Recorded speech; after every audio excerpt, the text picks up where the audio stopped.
I'm Al McFarlane. Welcome to the conversation with Al McFarlane. I'm glad to be here and glad to have you along as well. Today is Monday, March 27th, 2023. And I want to start with the hot topics today. Before I do that, let me invite you to support this connection, this engagement, support the conversation with Al McFarlane by going to our YouTube channel. It's the Insight News channel on YouTube, and subscribe.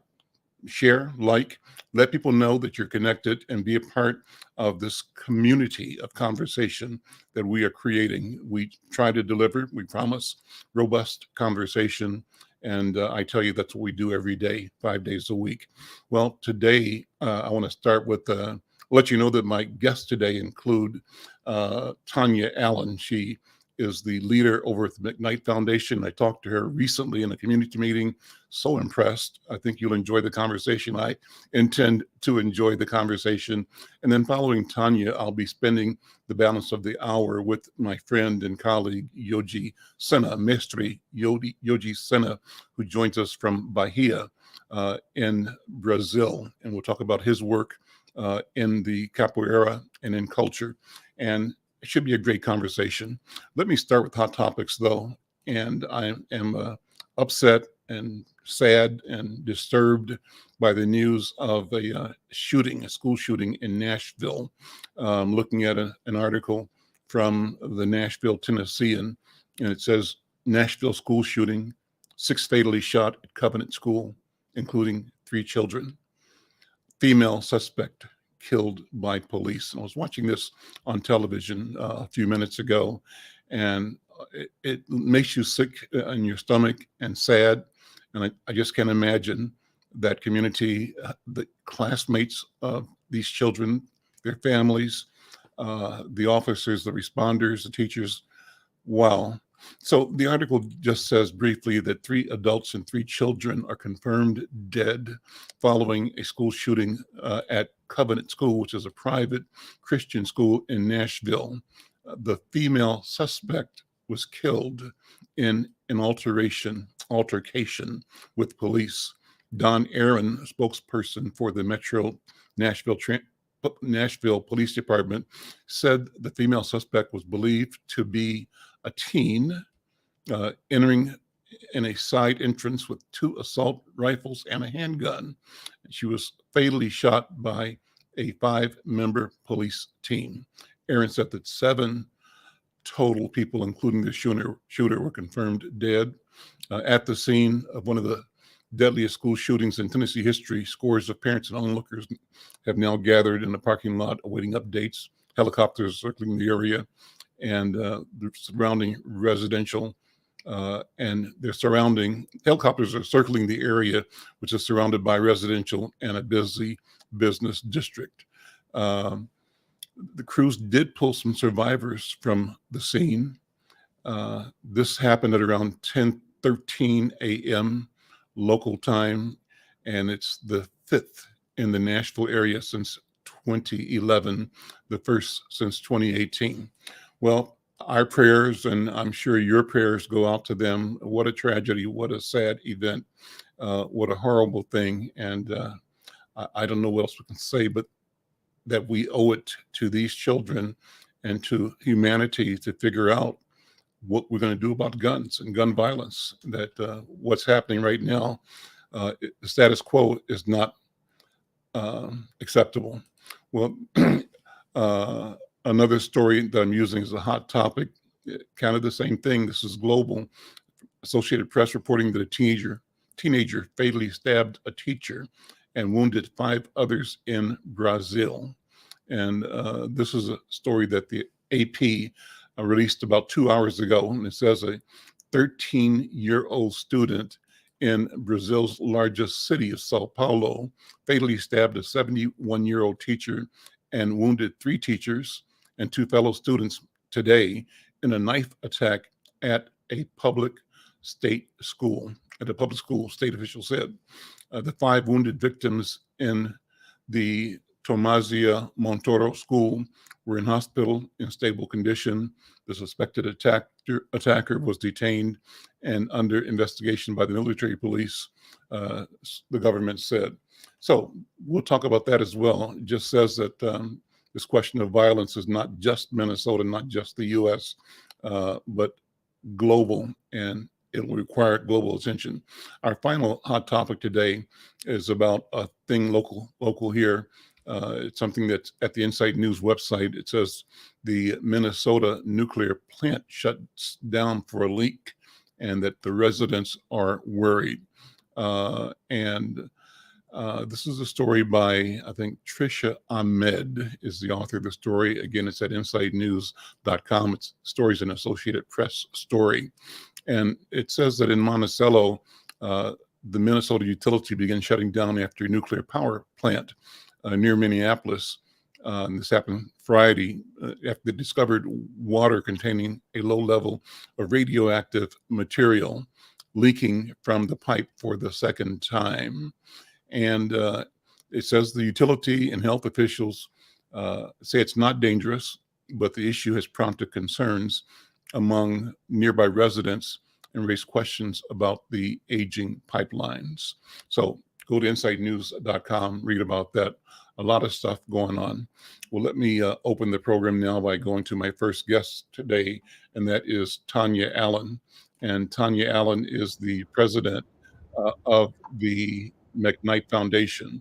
Her brief bio here says she's a leader and a social change agent with a passion for co-creating an equitable, sustainable world. In 2021, she became president of the McKnight Foundation, a Minnesota family-based foundation that advances a more just, creative, and abundant future where people and planet thrive. Tonya Allen, welcome to the conversation. So good to see you again. Good to see you too. Thank you so much, Al, for having me. And also, I too want to just share my heartbreak and Yeah. at all of the violence that's going on, and that our children aren't safe and teachers aren't safe. Like, we have to figure out how to create a spirit of renewal, Mhm. and not just patch up these problems and with fixes. We need real solutions. So I just appreciate you talking about them Well, and the day. most important thing is to not throw up our hands and say, "Oh, it can't be done." That we are Exactly. powerless, because I think we have the power to change things. We simply must develop the will and the commitment and see our thoughts through. We can think of a place that is freer, uh, cleaner, freer of violence and stress, and that whose nature I think is uh, clearly the empowerment of individuals, the Right. enabling of human beings to be the very best human beings they can be. That's imaginable. And if I it's agree. imaginable, I believe it's doable. Well, I I think do that's what too. I hear that's what I hear in your voice and in your work. So it's a good Yeah. segue. I got a bunch of questions, Tanya, but this is informal. It's a Okay. conversation. And let me tell you that my commitment and my intent here is simply to be a good listener. Got a few questions, but a good listener. And my goal in listening is to elevate or to support your voice and your vision, to help you tell the story by listening as you tell it, and to be the punctuation and go from there. So that's my motive. That's my intent. And I enjoy what I'm doing. So I'm expecting to enjoy this conversation. Let me start then, Tonya Allen, by talking about McKnight Foundation. McKnight Foundation 101. Uh, what is the foundation? What's its purpose, mission? Where did the money come from? Whose money is it? And how does that play into the idea of public good, both in the past and today and going forward? It's a big question. Jump Yeah, in it's a big wherever you question. want to. Happy to start. So, the McKnight Foundation is 70 years old. So we're nearly 70 years old. And it's a family foundation. The resources came from William McKnight, who was at one point the CEO of the 3M of 3M company. And so he established the foundation. And our mission, as you just put up, you see that, is that we want to create a more just world. And so what I would just say about the McKnight Foundation is that we have been a long time supporter of Minnesota. And we have focused on a few things, and we have a more emphasized and punctuated focus on a few things. So I'll share that with you. So for a long time, we've been an arts and culture funder. We've been a long time neuroscience funder. We have focused and invested in international food systems, and we've also focused on climate. More recently, in 2019, we developed what we call our twin priorities or our twin imperatives, and that's really to focus on climate change and racial equity. So during that time, right after we adopted that framework, the foundation went without a president for quite some time. And then I came in 2021, and my job has been solely to help this organization transform these program strategies to move our mission forward. So I've really been focusing on how do we as an institution go from grant maker to change maker. So we've been a very storied and I think successful foundation, investing in lots of wonderful things over that time. But what I've been focused on is how do we become a more robust change maker? So how do we show up as proximate partners in community, understanding what's going on in communities, complementing what's happening there, but also using the prowess of our institution. Obviously, we're a very influential place. So, how do we use that influence capital? How do we use our grants capital? How do we use our investment capital? Our intellectual capital, our social capital in ways that actually allow us to move our work forward. We've been thinking a lot about, how do we do this work, not just in the Twin Cities, but how do we do it across the state of Minnesota? So for me, it's been about how do we create a big tent that will help us tackle our most complex issues of our time. My work in Detroit before I got here was really about helping, you know, lots of people, lots of organizations, civic partners across the board to come together to do something that we could never do by ourselves, nor could we ever really imagine doing it. And we were able to do and accomplish some really big things. And so that's the spirit that I bring to Minnesota, is this belief that there's a bigger we than there is an individual me. So I'm gonna talk a little bit about that, and how do we be responsive, like understanding that philanthropy is a catalyst, and we want philanthropy to help people come together, just like we talked about a few seconds ago, Al, Mhm. to solve problems. That most of the problems we created are human created problems, Mhm. and therefore the solutions are going to be human created solutions. And so we've just been doing that work. And so that's who we are and what we're about. So I think about McKnight, the name, and I think about trees. My sense is that the McKnight family was one of the early families that were in the lumber business. I could be wrong. If they weren't in lumber directly, they were emerging as a business force at the time of the great railroad and lumber barons in Minnesota. Tell me, who are the McKnights? You talked about, and what is their family? How does the McKnight business organization create wealth that is able to be put to work in a foundation? And I'll Okay. ask you, Tonya, to talk about, the meaning of charitable giving, the meaning of, the work of foundations, both the obvious and any other tangential aspects, ways to look at this process of Mhm. charity as a instigator, a mobilizer, a problem solver.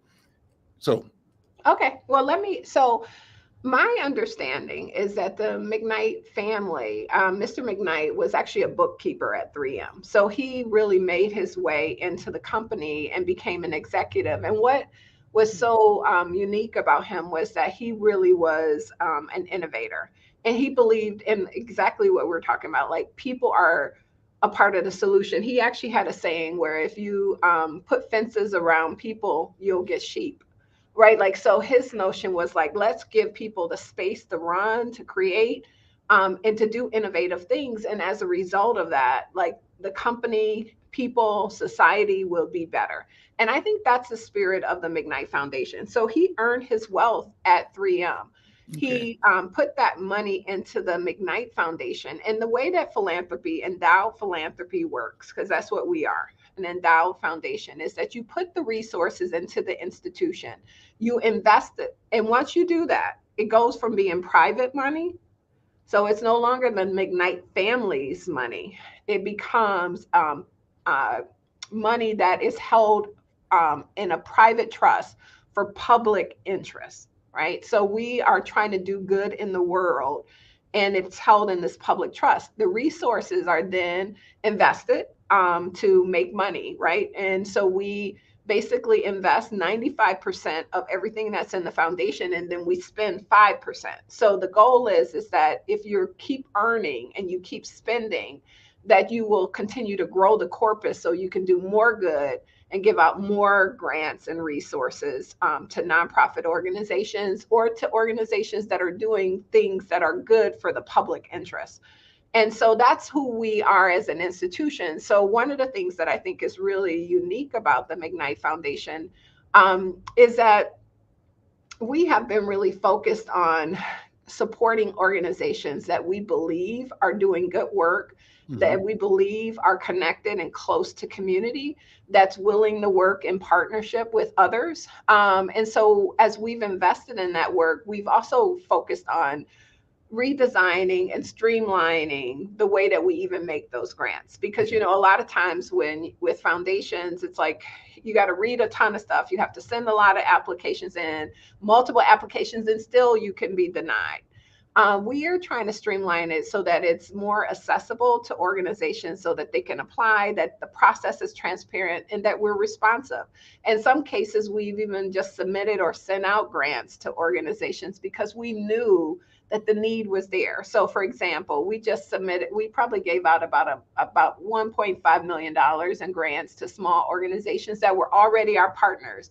We know that the economy is contracting, and we knew that we wanted to put these dollars in the hands of many of these small nonprofits because we knew that they needed some kind of economic relief as we look at the inflation rates going up for everyone. So we said, instead of them asking us for it, if we know that there's a need, how do we just proactively support them and get those resources in their hands? So we're just trying to shake up philanthropy a little bit, do it a different way than we've done That's before. amazing.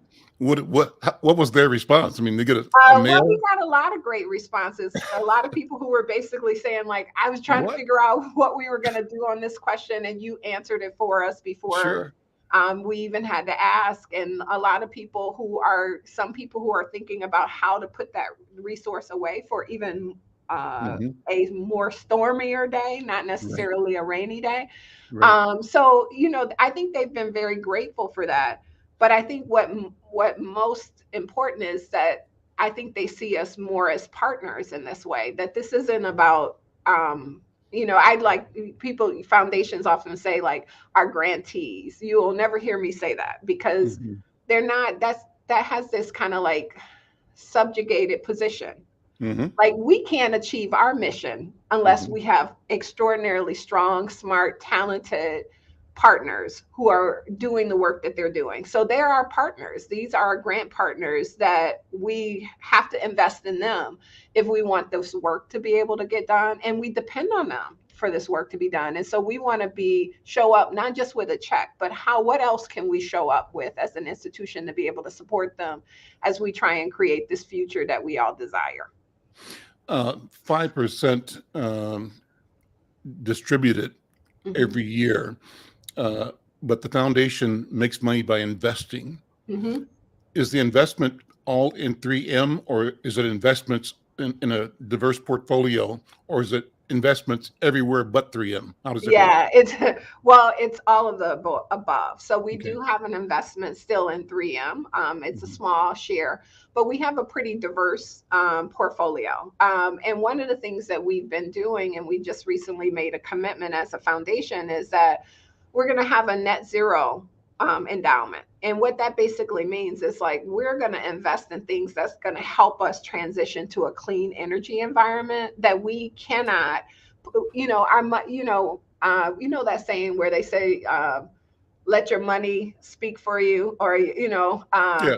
I feel like I'm not getting the words right on that, but basically, Something walks and something talks, something yeah, like right. that. Yeah. Yeah. From the Your street, money from the talks, right? yeah. And so part of what we are doing is making sure that our money talks. Like, is it supporting the things that we think are going to create, that helps us pivot into the future? And not just on clean energy. We know that the people who are most affected by the negative impacts in our environment are people of color. Like, people of color always get the brunt of everything. So if we can advance these kind of clean technologies, and particularly investing in things that we think will have an impact, how are they showing up in places where communities of color operate? Are they showing up in places, in rural and in urban places, where there might be people who have less resources from their Mhm. income?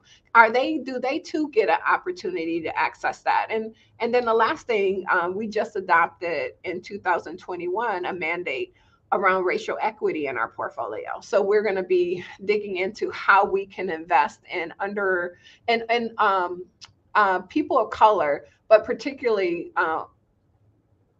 Black and brown Mhm. managers, money managers, fund managers. How do we invest in and support their efforts as a way? Because we got to live our mission all the way through. I always say it can't just be about our headlines, it got to be our through lines. It has to be through every piece of us as a foundation. We have to be about racial equity and climate. Like, that's who we are as fundamentally, even as we do other things, arts and culture, as we do neuroscience, international food systems. All of that has to have these themes of equity and climate resiliency interwoven and fully a part of what we do, because it's who we are. So we So, want to be an integrous institution. as a journalist, I can tell you that, and I want you to respond to this. What's been the change? And you've already hit it, but hit it again if you would, in the concept of the role and the impact foundations can have on social change, Mm-hmm. on leveling the playing field. And what's in my mind as I frame the question is the perception that, uh, in the classic sense, foundations supported the opera, they supported the huge art houses and art institutions, they supported, uh, like the Junior League and the Chamber of Commerce and all of those things that created an ecosystem that was, you know, that they helped, quicken or enrich, bring them into play. But there was a mutual benefit, and that as often as not, the things that an Al McFarlane out of North Minneapolis was concerned about were things that weren't on the radar or weren't being addressed or were seen in a hostile way. This is my perception. Mm-hmm. Not that it's the truth, just how I saw it, right? Mm-hmm. And so, uh, talk about then, how philanthropy saw itself as you look at it, Mm-hmm. and not particularly just, McKnight, but the whole arena of philanthropy, how it saw itself in the context of culture and Mm-hmm. what the shift is and what it's been. You're taking it somewhere, from my point of view, Tonya, that it's never been before. And I want to ask you about that as we go along. But so, Yeah. what do you think? Well, I here's what I would say is I think that one of the words I use a lot of times is proximate. Like, how do we get close to the people who are experiencing the most harm, and who have the best insights about like what solutions ought to look like and what they need to solve for. Mhm. And I would say that philanthropy in the past was proximate to the things that it invested in the things that it was proximate to, Mhm. which was high culture, predominantly white institutions, supporting those institutions to create, a environment where they felt like it was building a high quality of life. But that high quality of life was only for a select number of people, I think, in Mhm. our community. And I Mhm. think what we're trying to do at the McKnight Foundation is to actually recognize that Minnesota is a very different place than it was even 20 years ago. Yep. We're so much more diverse. We have many cities across our region in the suburbs and urban areas all across greater Minnesota, and not that's not even including the twin cities that have doubled and tripled, and sometimes as much as 50% of their population are now people of color. Mhm. And so, in order for Minnesota to thrive, we have to recognize these new realities that exist in our state. And we have to not only recognize those new realities, we need to see them as an asset, right? Like a lot of times people start talking about it, it's like, well, here are all of the challenges related to it. Well, no, let's not start defining people by what their challenges are. Let's define people by what their assets are. So here we have a very diverse pool of people who are hardworking, that are going into towns, that are helping towns to prevent them from losing population growth. They're helping them thrive. They're helping them bring new commerce into those places. So how do we continue to invest in them and grow that space? How do we make sure that they have access to good jobs and fair jobs? How do we make sure they have access to capital so that they can buy homes, start businesses, develop the neighborhoods that they live in so that they can build wealth in those communities? Like how do we make sure that people have a voice in the governing system and the structures of our state, be it at the city hall, to the county offices, all the way down up to the state, right? To the hallowed halls of our state capitol. So we want to make sure that we are giving people an opportunity to actually be a part of this society, contribute to this society. And so, and I think that that has a lot to do with the ambitions of the foundation, recognizing places where they had not um, they missed the mark on some things, like that Mhm. they hadn't really had a race analysis. And I was glad that they developed one, because I don't know if I would have came to the McKnight Foundation if our board hadn't tackled that question beforehand, but we're still tackling it, right? So even if you look at the McKnight Foundation's team, a lot of people say, well, why do you have to have a diverse team? Why do you have to have an inclusive team? Because we need the diversity of experiences, lived experiences, to show up in our work. And you'll see at the McKnight Foundation, we got a team that's super diverse. One of my former board members said to me at the end of the year last year, he said, "You have a team that looks like America." And Mm. that's the greatest compliment I could have, is that we want to look like that. And then by having these set of different diverse experiences, we should show up differently. We should act differently. Like as a Black woman who leads a big foundation, people say, how does race show up for you? I'm like, it shows up in everything. Like I Yeah. lead like a Black woman.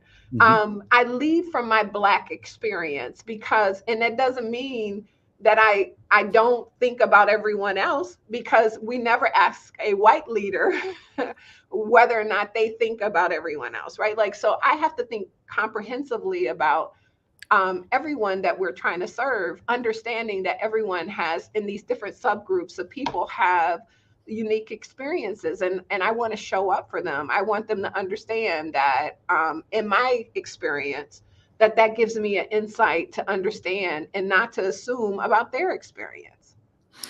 What is the spend for the McKnight Foundation each year right now? The 5%. What Yeah. is your target for distribution on an annual basis? Yeah, How big is we're how somewhere big is the between, organization yeah, no, it's okay. We're somewhere between 110 and 120 million annually. of giving? Yep, of giving. Okay, great, great. And so that means that you are about what, $1 billion organization? Is that it? Almost 3 billion. We 3 billion. we went above 3 billion until the markets dropped a bit last year. So we're, maybe about 2.6, 2.7. How does it feel to be at the steering wheel?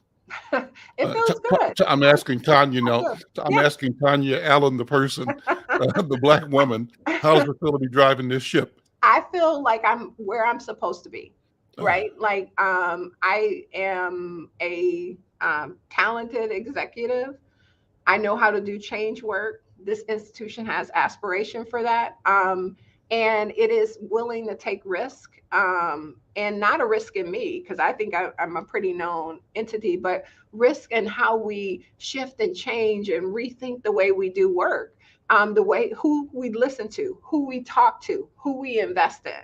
And so I feel fantastic about the work that we have done and the work that's before us. We're going to keep pushing and pushing and pushing and changing not just the way we do work. We're going to invite others that we partner with to change the way they do their work too. One of my favorite definitions of power is the ability to rewrite the rules. And what I find is that most people who are in power seats don't rewrite the rules.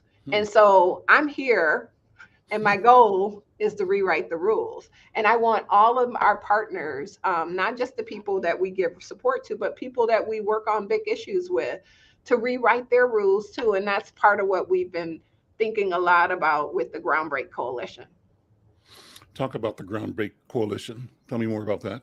Yeah, so Groundbreak Coalition is not a silver bullet. It's not going to solve all problems. But one of the things that it is aimed to do is to try and get capital to people of color. So let me talk a little bit about that. So when I first got to town, one of the things I asked was like, hey, what can we do as an institution after the uprisings, after Mr. George Floyd's murder? And what people would say to me is like, we need to repair, we need to rebuild, and we need to reimagine. We're working on the repair and rebuilding. Why don't you go work on the reimagine? I did that. Our team went and started making investments in communities, asking them what would it look like if this was different, if that, what does ownership look like? What does thriving communities look like? And what they basically said back to us was like, we need capital, we need money to be able to do this work. And what would normally happen is that a foundation would look at that and we would say, oh, that's a lot of money, we can't do that much. So we'll give you a little bit, and then you got to go out and figure out how to find the rest of that. But the challenge with that is that's a setup. That's what happens every single time. It always happens that way when communities of color are asked for what they need. And so what we decided to do was to not allow that to happen again in the Twin Cities, or any place, right? What we basically said was like, if that's what you need, then let's go solving the question of capital. How do we get the money that you need versus asking you to jump through the hoops? So we went to a lot of our friends at some of the banks, the financial institutions, government, corporations, other foundations, and said, what would it look like if we tried to solve this question of capital?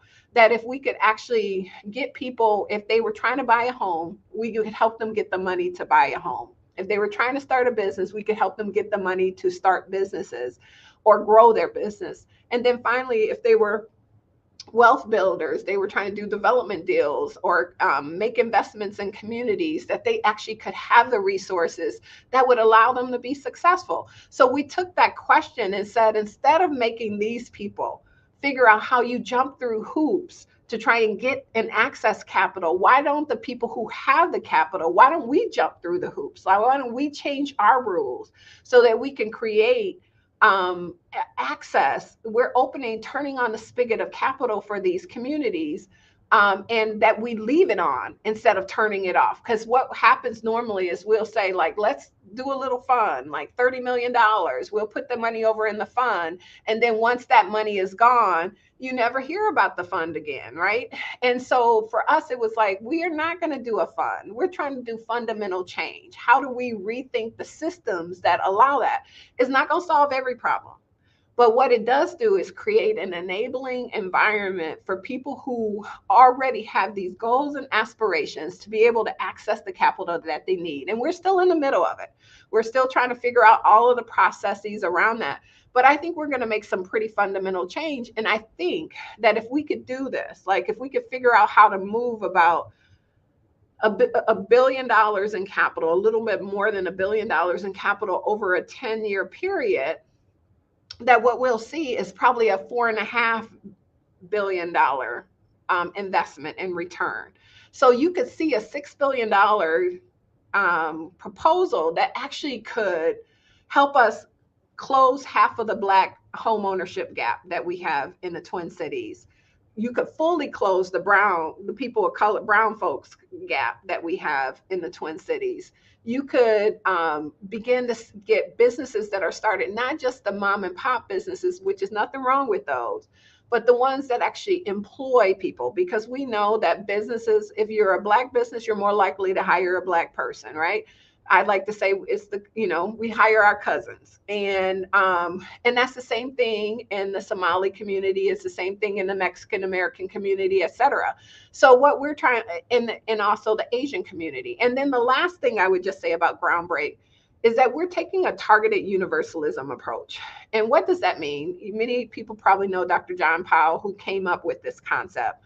And Dr. John Powell says, like, look, if you can figure out the solution for the people who've been most excluded, once you figure out that solution, that actually opens up doors and avenues to serve everyone who's been excluded and included. You actually get more by focusing and targeting. And so you get a more universal solution set by targeting the people who've been left out. And so we took on that question. And this coalition of people talked about it and said, you're right. We need to, not I'm right. We decided together, like, we have to do this. And it has to focus on Black people in the Twin Cities first before it can focus on anybody else. It's not to be exclusive in any form or fashion. It's actually like, once we figure out how you get the Black home buyer good, how you help the Black business owners, how do you help the Black wealth builders? If we can figure that out, then that is actually what creates this opportunity for us to be able to serve the Mexican American families, the Latin, anybody who has Latin descendancy, anyone that has African descendancy, anyone that has Asian descendancy. That creates this opportunity in this moment for us to be able to do more and better for everyone. And I didn't say indigenous, my bad. You've got to go because your people are sending me notes on the side here, and mine are as well. This has been a rich conversation, but actually, Tonya, hopefully just the beginning. I have so much more to ask you, and I am so enjoying your analysis, your story, the story you're creating. So I'll simply ask you, will you come back and spend more time in this conversation? I think it's critical. Of course. Well, you were my first conversation, because it was really important to me that when I came to the Twin Cities, that I talked to Black media first. Mm-hmm. And I will always be happy to come whenever you want to have me out. It'll be more often than you think. Tonya Allen, thank you so very, very much. And, when I talk to you next time, I want to ask you about your mom and your dad, your grands, your genealogy and your vision for the future, personal. What motivates you, what drives you to do the work that you do. But that's the next conversation. Okay, sounds Tonya, wonderful. Thank you so much. Take care. Thank you so much. All right. I'm Al McFarlane. This is The Conversation. Wow, what a conversation. I'm so glad to have had that opportunity to speak with her. And, I can tell you that the direction she is taking and the markers she has set for herself, I've not seen anything like this. And I've been in the market as an observer and participant for, 50 years now. Insight celebrates its 50th anniversary in business and as a publication. And I tell you, something new is afoot. And there were hints of the direction, say, in the past 10, 15 years, but never the complete, clear, crystalline emergence of a new direction, a new path, empowered with the financing around it. This is something different, and I hope you'll join me in watching and listening and supporting. And the most important thing is that as Tonya Allen and her team demonstrate what is possible, what is doable, we, consumers, community, must ask and support other organizations, institutions, and businesses to show up differently and to see us differently, to renegotiate the relationship. I started off talking about how in history there was a perception that the network of economic ecosystem served white people well, and it served to exclude Black and brown people. That legacy of exclusion exists today still. That's what we're talking about right now, is how to change it, a seismic shift. And one of the things that moved us in that direction was the horrific experience of our community around the public witness for the murder of George Floyd and the many others that preceded it and the ones that have followed. But we're at a moment of reckoning, a day of change, and I think change is at hand. Change is afoot. Let's pay attention. Let me bring in my friend, my colleague from Bahia. Yogi Sena is a former Twin Cityan, went back home to Bahia in Brazil, and Yogi and I are collaborating to create a project that we call Afro Descendientes. And here's the background on that. I am Afro Cuban. My father is Cuban born, his parents Jamaican, Caribbean. Mother's side of the family is from the deep south from Mississippi. Again, and that makes me also want to acknowledge the pain and suffering and the number of deaths in the past weekend in the Delta in Mississippi, people that are in rural communities that were devastated by a weekend of tornadoes. So a lot to think about, a lot to pray about, but a lot to do something about as well. Hopefully, all of us who are listening or watching are finding ways to engage organizations and resources and churches that can send support or send a good word or send a good thought to those families that have been impacted by the horrific weather conditions there in Mississippi over the weekend. Well, Yogi and I, Yogi's helping me crystallize this idea of Afrodescendientes. Afrodescendientes is a section that has been presented on an infrequent basis, but we're moving it to hopefully weekly frequency. And what we have done is connected with one of the guiding philosopher activist lights in South America in the name of Jesus Chucho Garcia, who is an author and educator, again, political activist based in Venezuela. And Chucho is sending stories to me. I invite Yogi to assist me in translating them from Spanish to English and to Portuguese, and then together we send them to our resources and get them translated into 4 other languages. The idea is to present a story, a text, something that's accessible, it's important, it's relevant, it's historical, it's cultural, but presented in the number of idioms that we show up in. That's why these articles appear in Spanish originally, then Portuguese. Yogi does the translation, then English, then French. Then Somali, thanks to the huge Somali presence here in Minnesota, but also Yoruba and Swahili, major language groups that our people experience.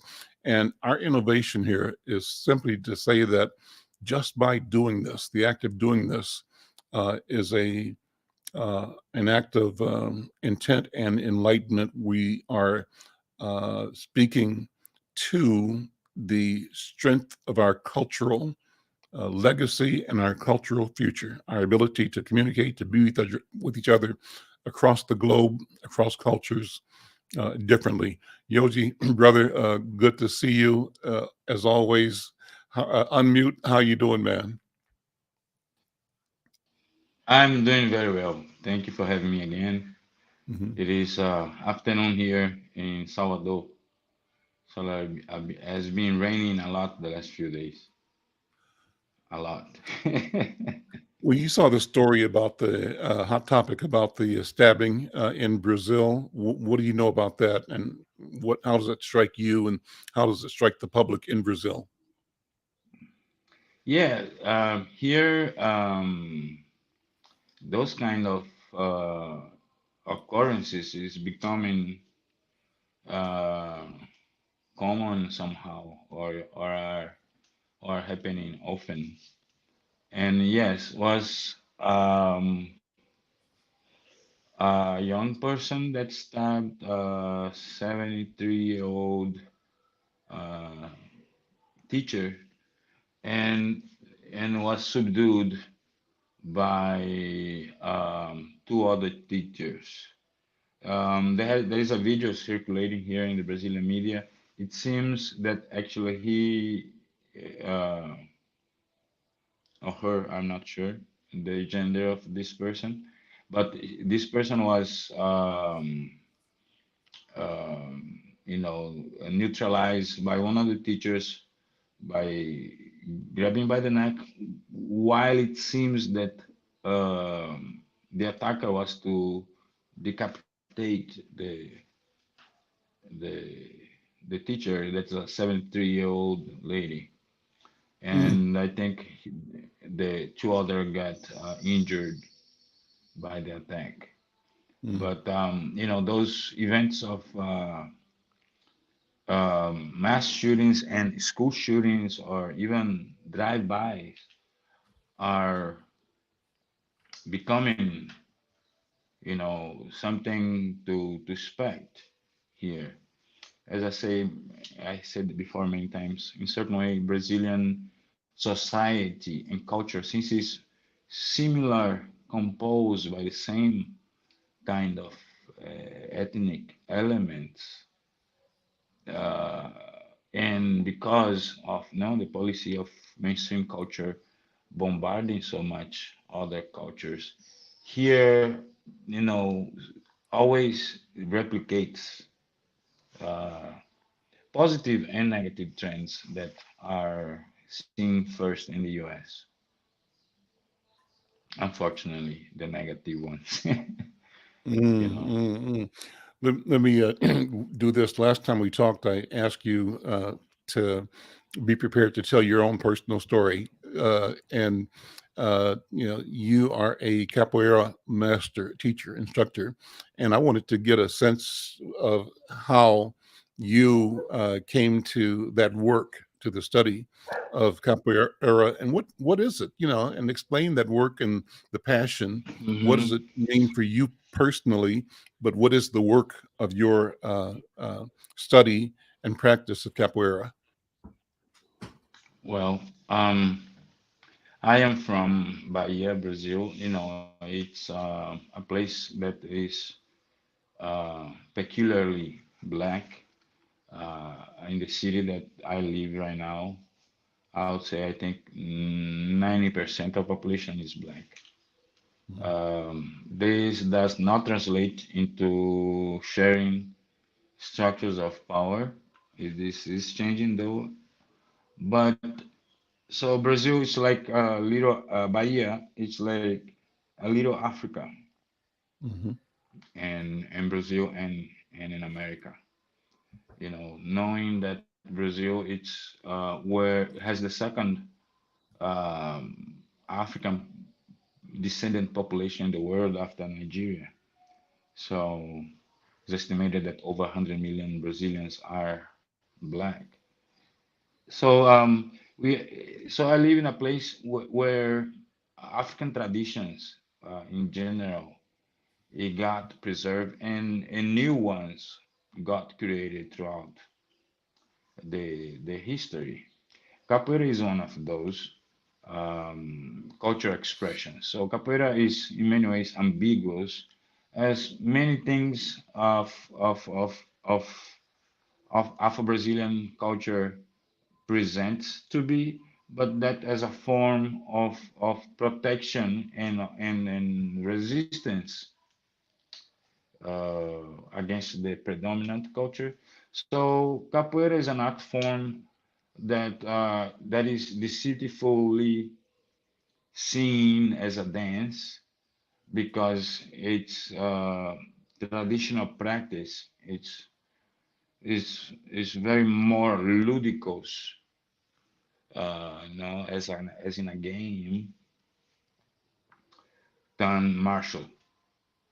But capoeira it is Brazilian Afro-Brazilian martial art, you know, that first appear upon the immediate necessity to to defend themselves, mainly when the enslaved people would run away from the plantations Hmm. or places of torment and create communities that were called quilombos. So the name capoeira in itself, capoeira, it did start as a also as a rural phenomenon. The name capoeira um, is certainly is a rural name, but it is from the language of the owners of the land of Brazil. Capoeira is Tupi-Guarani, is a Tupi-Guarani compound word, capoe, that means clear, clear in the forest, where the forest is not thick. So Brazil generally, there are tropical or subtropical forests that are very heterogeneous and thick, not like the forests in North America. They are homogeneous Hmm. and you can see light in between. So the capoeira is when naturally appears a clear. And it was in that place that one, the expeditions that would go to recapture the runaway enslaved people stop to rest and camp. And generally, it's where the avant-garde troops of the Quilombos would go do preemptive strikes to defend the approach of those expeditions, and then took that name as the fight of capoeira, you know, uh, and then later uh, as the game of capoeira. As I say, the traditional imagery of capoeira is the movements are very Hmm. very how to say, maybe mm, very artistical when it's Hmm. played in a form of game. So it's a form of strategy game that we do with your body. But of course, there is the martial art part of it that is always known to be. So, um, and of course, nowadays there is the sport capoeira. So capoeira is art that has spread out primarily from Bahia. What we know as capoeira, what we see around, it is um, evolution of capoeira from the area that surrounds the Bay of All Saints. That's the bay where Salvador is so which is a great uh, center of Afro-Brazilian culture, Hmm. as well, like religion. A lot of the Afro-Brazilian culture that nowadays is the mainstream or became in many ways definition of Brazil, like samba. All this comes from this area, and as well candomblé, and all these other cultural expressions are related to capoeira, as well the rich culinary that we have here, that is Yoruba Hmm. culinary mix with some Portuguese that becomes the Bahian cuisine. A lot of palm oil, coconut milk, Hmm. hot peppers. Um, so capoeira to me, I started learning from my father. My father was a master of capoeira also. He was a student of the famous Mestre Bimba, that is perhaps the most important icon of capoeira. Mestre Bimba was the person that in certain way um, initiated the process of capoeira become accepted by the larger society or well, society, because Hmm. always it was seen, since it was mainly practiced by black people and poor black people, or black people that would be doing subaltern functions, was prohibited. So until around 1930, here in Brazil, a lot of cultural manifestations were prohibited uh, as a law, and one of the things that the police do was to go after for example, temples of candomblé. For example, this week somebody posted a a clip of a paper, I think it was from 1913, of Master Bimba with 12 years old, that he got detained, taken to the police station for being busted playing capoeira on the street here. So Mm, every black culture manifestation, even though that was somehow tolerated, but always are seen as a threat. But here, the difference is the sheer number that made the control difficult. You know, mhm. we are a lot of people here. As I say, we are, close for 90% of the population. Capoeira is So becoming recognized globally now, right? It's like karate or jujitsu. It's a global art form, martial art presently, right? Growing. yes, yes, capoeira in certain way is kind of where some people say is becoming one of those cosmopolitan arts. Hmm. So our cultural manifestations of non-European countries, uh, or in many cases, in some cases, European countries, but cultural manifestations of those peripheral countries that nowadays you find in pretty much in any medium big city in the world. So it's like Hmm. capoeira, you find yoga, you find judo, karate, tango, samba So, groups, are there salsa rankings dance in groups. capoeira like in karate, like the green belt and the yellow belt and purple and black belts, or how is the system organized? You got about Yeah, 3 minutes left, I think. there's a system similar to those. The that varies accordingly to the groups. There is not still maybe not ever hegemonic institution that set up the rules, so it's still pretty much very polarized. But it is mostly of the groups are based on color belts. Some schools have seven, sometimes some others have 30. Mhm. Yeah, Okay. and they have 30 chances of make money. Anyway, you know, but yeah, it is everywhere now. And even in Minnesota, that I was the first. Now I think there is 5 or 6 different groups in Yoji, Minnesota. look, we're out of time again. It goes so quickly, but I think it's just wonderful to have this conversation to talk personally. I'm going to, at a later show, have you talk more about maybe go through some of your your photo libraries, and show some things that you have pictures of, and explain the growth and the beauty of capoeira. We're out of time. Yoji, thank you so much, Mestre Yoji Sena, who is our managing editor for Afro Descendientes, joining us regularly from Bahia in Brazil. Thank you, Brother Yoji. I'm Al McFarlane. This is the conversation. Next time, we'll have to ask you to do a demonstration of capoeira as well, if that's possible. We'll see you next time. Take care. Bye bye.